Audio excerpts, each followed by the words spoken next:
11 എന്ന് പറയുന്ന ബോംബെ തീവ്രവാദ ആക്രമണം എന്ന് പറയുന്ന ആസൂത്രിതമായ ആ നാടകം നടന്നിട്ട് 25 മാസങ്ങളാകുമ്പോ ഈ 25 മാസക്കാലമായിട്ടും ഇന്ത്യ രാജ്യത്തൊരു സ്ഫോടനവും നടന്നിട്ടില്ല. ഈ 25 മാസക്കാലത്ത് ഇന്ത്യ രാജ്യത്തൊരു തീവ്രവാദ ആക്രമണം നടന്നിട്ടില്ല.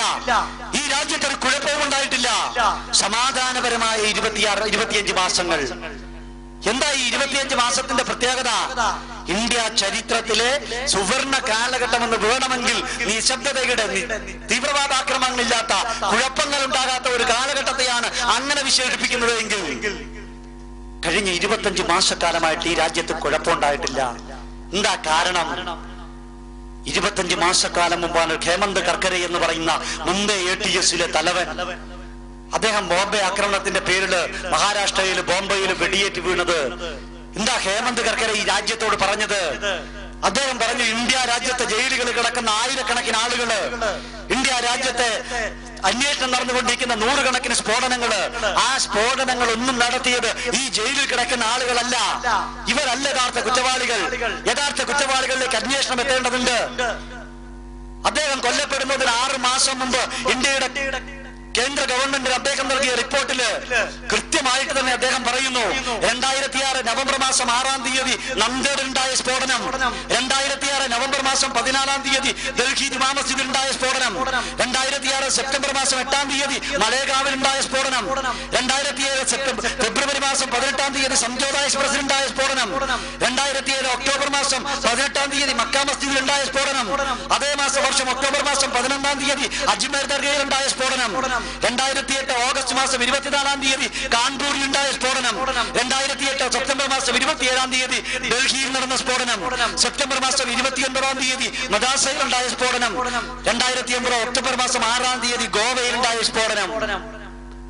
ഈ സ്ഫോടനങ്ങൾ അടക്കം കഴിഞ്ഞ ഒരു 50 വർഷക്കാലമായിട്ട് ഇന്ത്യ രാജ്യത്ത് നടന്നുകൊണ്ടിരിക്കുന്ന ആസൂത്രിതമായ സ്ഫോടനങ്ങൾക്ക് പിന്നിൽ പ്രവർത്തിച്ചത് ഇന്ന് ആ സ്ഫോടനങ്ങളുടെ പേരിൽ ജയിലിൽ കിടക്കുന്ന ആളുകളല്ല. അവരൊക്കെ നിരപരാധികളാണ്. അവരെയൊക്കെ തുറന്നുവിടണം. പകരം ഈ രാജ്യത്ത് തീവ്രവാദികളെന്ന്, മാവോവാദികളെന്ന്, നക്സലുകളെന്ന്, കുറ്റവാളികളെന്ന് ആസൂത്രിതമായി വിളിച്ച് അധിക്ഷേപിച്ചുകൊണ്ടിരിക്കുന്ന ഒരു ജനവിഭാഗം, അവരല്ല യഥാർത്ഥ കുറ്റവാളികൾ. നന്ദേഡിലും മലേഗാവിലും മക്ക മസ്ജിദിലും അജ്മീറിലും ഒക്കെ സ്ഫോടനം ഉണ്ടായപ്പോ അവിടുത്തെ അന്വേഷണ ഉദ്യോഗസ്ഥന്മാർ ചെയ്തത്, സ്ഫോടനം നടന്ന പ്രദേശത്തുള്ള പള്ളികൾ കുറെ ദിവസം നിരീക്ഷിച്ചു, മുസ്ലിം പള്ളികൾ കുറെ ദിവസം നിരീക്ഷിച്ചു. എന്നിട്ട് അവിടെ കൃത്യമായി 5 നേരം നിസ്കാരത്തിന് വരുന്ന ചെറുപ്പക്കാരെ കണ്ടുപിടിച്ചു. അവര് വിദ്യാസമ്പന്നരാണെങ്കിൽ അവരുടെ പേരിൽ എഴുതി കേസ്. എന്നിട്ട് പറഞ്ഞു, നിങ്ങൾ തീവ്രവാദികളാണ്, നിങ്ങൾ രാജ്യദ്രോഹികളാണ്, നിങ്ങൾ അകത്ത് കിടക്കുക. ഇത് മലേഗാവിലും മക്ക മസ്ജിദിലും മാത്രം ഉണ്ടായതല്ല. പ്രൊഫസർ അനസിന്റെ കേസിൽ പോലും ഇന്ത്യ വിഷൻ ചാനല് അല്ലെ, ഇന്ത്യ വിഷൻ ചാനല് പ്രൊഫസർ അനസിനെ ചോദ്യം ചെയ്ത് നിങ്ങൾ നിരപരാധിയാണ്, അങ്ങ് പൊയ്ക്കൊള്ളാൻ പറഞ്ഞ് അന്വേഷണ ഉദ്യോഗസ്ഥൻ നാവെടുക്കുന്ന സമയത്ത് ഇന്ത്യ വിഷനിൽ ഒരു ഫ്ലാഷ് ന്യൂസ് വരുന്നു, പ്രൊഫസർ അനസിനെ അറസ്റ്റ് ചെയ്തിരിക്കുന്നു കൈവിട്ട് കേസുമായിട്ട് ബന്ധപ്പെട്ട്. അന്വേഷണ ഉദ്യോഗസ്ഥൻ പറഞ്ഞത്, എന്തായാലും അറസ്റ്റ് ചെയ്യുന്നു, ഫ്ലാഷ് ന്യൂസ് വന്നു, എന്നാ പിന്നെ അറസ്റ്റ് ചെയ്തേക്കാം. ഒരു മാധ്യമത്തിൽ, ഒരു ചാനലിൽ ഫ്ലാഷ് ന്യൂസ് വന്നതിന്റെ പേര് നമ്മൾ അങ്ങനെ തന്നെ വിചാരിക്കുന്നു. അതിന്റെ പേരിൽ അഭ്യസ്തവിദ്യനായ ഒരു അധ്യാപകനെ അറസ്റ്റ് ചെയ്ത് ജയിലിലിടുന്നു. ഇത്തരത്തിൽ ഞാൻ അദ്ദേഹത്തോട് സ്വകാര്യമായിട്ടും പറയാറുണ്ട്, 92 ദിവസം ജയിലിൽ കിടന്ന് തീവ്രവാദി എന്ന്, ഭീകരവാദി എന്ന് വിളിപ്പേര് കേട്ടിട്ട് അങ്ങയുടെ നിരപരാധിത്വം തെളിയിക്കാനുള്ള ഒരു അവസരമെങ്കിലും കേരളത്തിലെ ജനാധിപത്യ സംവിധാനത്തില് പ്രൊഫസർ അനസിനെ പോലുള്ള ആളുകൾക്ക് കിട്ടിയിട്ടുണ്ടെങ്കിൽ, പ്രിയപ്പെട്ടവരെ, ഇന്ത്യ രാജ്യത്തിന്റെ 100 കണക്കിന് ജയിലുകളില് നമ്മുടെ പാട്ടുകളിൽ പറയുന്നത് പോലെ പാതകമൊന്നും ചെയ്തില്ലേലും ഭീകരനെന്ന വിളിപ്പേരിൽ എത്ര ചെറുപ്പക്കാർ ജയിലുകളിൽ ചോര കണ്ണീർ വാർക്കുന്നു. ആയിരക്കണക്കിന് ചെറുപ്പക്കാര് ഒരു തെറ്റും ചെയ്യാതെ ഇന്ത്യ രാജ്യത്തിന്റെ ജയിലറകളില് കുറ്റവാളികളെ പോലെ, കുറ്റവാളികളിൽ നിന്ന് മുദ്ര ചാർത്തപ്പെട്ടുകൊണ്ട് കഴിയുകയാ. അവരുടെ മുമ്പിലേക്കാ ഹേമന്ത് കർക്കരെ പറഞ്ഞത്. അവരോട് നോക്കിയിട്ടാ ഹേമന്ത് കർക്കരെ പറഞ്ഞത്, ഇവരല്ല കുറ്റവാളികൾ, ഇവരല്ല തീവ്രവാദികൾ. ഈ രാജ്യത്ത് നടക്കുന്ന സ്ഫോടനങ്ങളിൽ, ഈ രാജ്യത്ത് നടക്കുന്ന കുറ്റകൃത്യങ്ങളിൽ പങ്കെടുക്കുന്നതിൽ യഥാർത്ഥ കുറ്റവാളികൾ പുറത്തു നിൽക്കുന്നു. അത് വെറുതെ പറയുകയല്ല അദ്ദേഹം ചെയ്തത്. കൃത്യമായിട്ട് ചുണ്ണാമ്പ് തൊട്ട് എണ്ണി കാണിച്ചു കൊടുത്തു ഇന്ത്യയുടെ ഭരണകൂടത്തിന്. അദ്ദേഹം അക്കമിട്ട് പറഞ്ഞു, ഈ രാജ്യത്തെ സാധാരണക്കാരായ ദളിതുകൾ, ഈ രാജ്യത്തെ സാധാരണക്കാരായ മുസ്ലിമീങ്ങൾ അവരല്ല തീവ്രവാദികൾ. തീവ്രവാദികൾ ഇതാ ഇപ്പുറത്ത് നിപ്പുണ്ട്. അവർ കൃത്യമായിട്ട് ആസൂത്രിതമായ അജണ്ടയുടെ പേരിൽ സുരക്ഷിതരായി നിൽക്കുകയാ.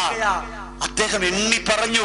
ഇന്ദ്രേഷ് കുമാർ തീവ്രവാദിയ, സുനിൽ ജോഷി തീവ്രവാദിയ, ദേവേന്ദ്ര ഗുപ്ത തീവ്രവാദിയ, ദയാനന്ദ് പാണ്ഡെ തീവ്രവാദിയ, റിട്ടയേർഡ് മേജർ രമേശ് ഉപാധ്യായ തീവ്രവാദിയ, പട്നാ സിംഗ് ഠാക്കൂർ തീവ്രവാദിയ, ശ്രീകാന്ത് പ്രസാദ് പുരോഹിത് തീവ്രവാദിയ, സ്വാമി അസിമാനന്ദ തീവ്രവാദിയ, രാമചന്ദ്ര കൽശങ്കര തീവ്രവാദിയ, സന്ദീപ് ദാംഗെ തീവ്രവാദിയ, അശോക് വർണേജ് തീവ്രവാദിയ, അശോക് ബേബി തീവ്രവാദിയ, DL ശർമ്മ പ്രേമ തീവ്രവാദിയ, Rakesh ദവാദെ തീവ്രവാദിയ, Sarath കുണ്ഡെ തീവ്രവാദിയ, Sarath കുണ്ഡെ തീവ്രവാദിയ, Lokesh Sharma തീവ്രവാദിയ, doctor RB Singh തീവ്രവാദിയ.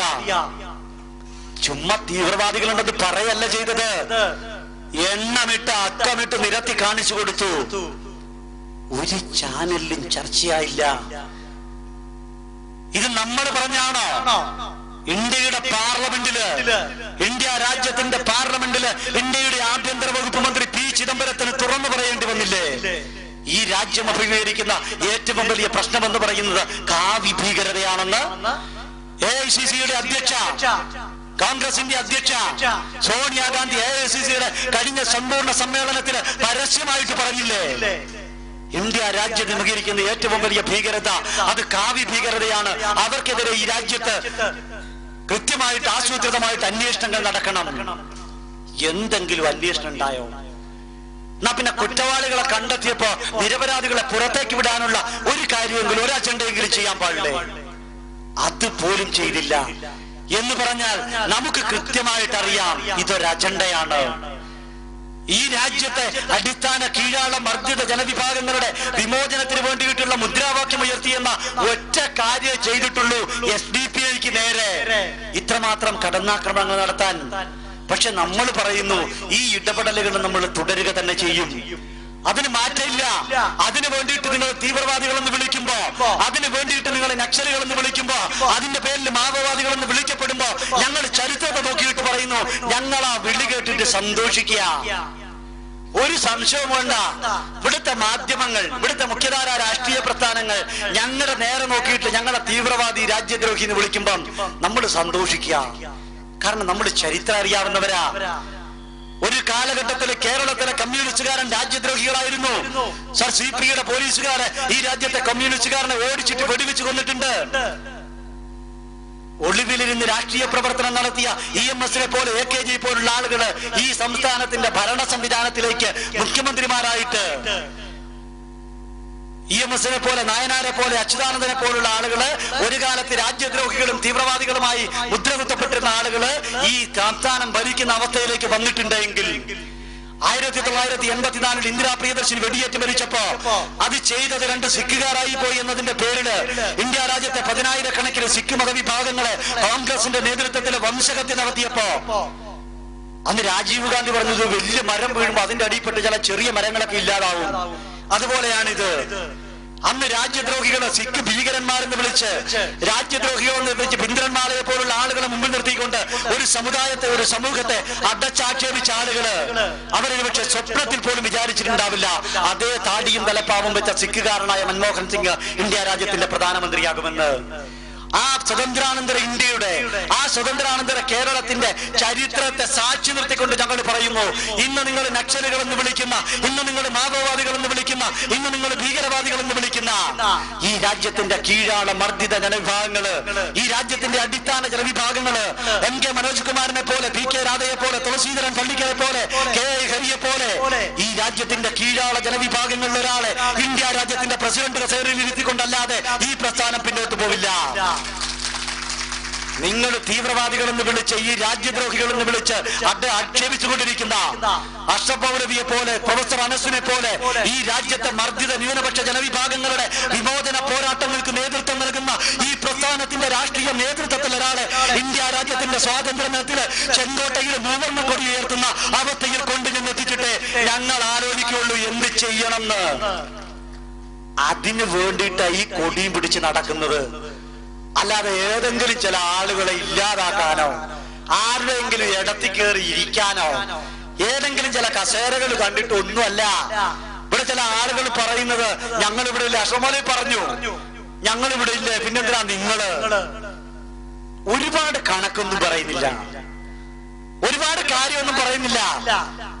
India രാജ്യത്ത് ഉദ്ഘാടക പ്രാസംഗികൻ സൂചിപ്പിച്ചതുപോലെ പേരിൽ മാത്രം ഇന്ത്യയും പേരിൽ മാത്രം സമുദായവുമുള്ള ആ രാഷ്ട്രീയ പ്രസ്ഥാനത്തോട് ഇടുക്കി ജില്ലയിൽ നിന്ന് പുത്തനത്താണി എന്ന് പറയുന്ന മലപ്പുറത്തിന്റെ മണ്ണിൽ വന്നു നിന്നിട്ട് ഒരു തുറന്ന സംവാദത്തിന് വേണ്ടിയിട്ട് കോഴിക്കോട്ടെ മലപ്പുറത്തെ മുസ്ലിം യൂത്ത് ലീഗിന്റെയും MSFന്റെയും നേതാക്കന്മാര് 3 മാസങ്ങൾക്ക് മുമ്പ് മലബാർ മാർച്ച് നടത്തിക്കൊണ്ട് വിദ്യാഭ്യാസ അവഗണനയ്ക്കെതിരെ ഒരുപാട് KM ഷാദിയെ പോലുള്ള സംഘപരിവാര ആസൂത്രിത അജണ്ടകൾ നടപ്പാക്കുന്ന ആളുകളുടെ നേതൃത്വത്തില് ഒരുപാട് കാര്യങ്ങൾ, ഒരുപാട് പ്രസംഗങ്ങൾ നടത്തുന്ന ആളുകളോട് ചെറിയൊരു കണക്ക് അഷബോളവി സൂചിപ്പിച്ചതാ.